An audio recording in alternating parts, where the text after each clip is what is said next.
Hello guys, iyan sa mga nagtitipid ng ulam dahil napakamahal ng gulay ngayon. Yan, magluto ako ngayon ng sangkutsar na baboy. Sangkutsar na baboy ang tawag daw dito. Yan. Bali ano siya nun guys, as kamatis.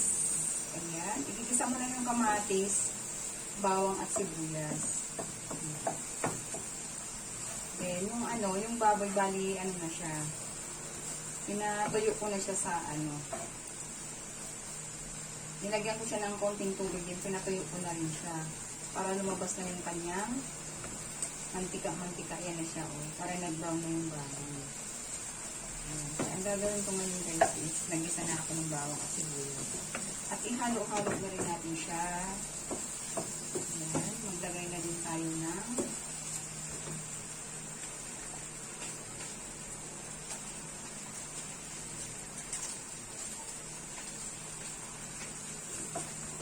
magic sarap.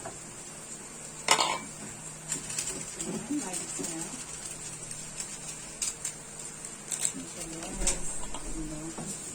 Tapos, maglagay na din tayo ng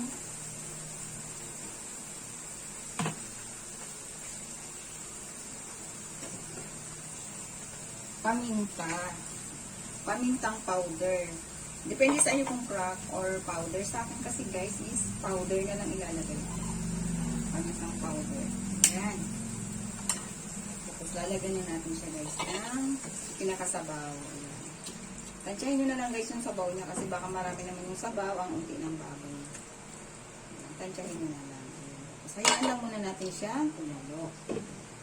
Kasi luto na naman ang baboy guys. Ayan guys. Maglalagay na din ako ng asin. Ayan. Tansyahin din lang natin baka umalat ang sabaw. Ayan.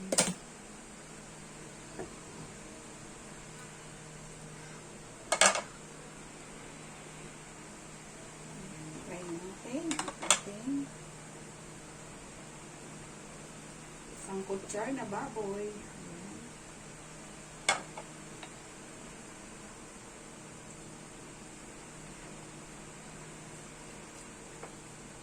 Ayan, okay na siya guys. Kukuliin pa natin ng konting oras. Ayan na siya guys. Pwede na siyang luto na ang ating sinangkutsar na baboy.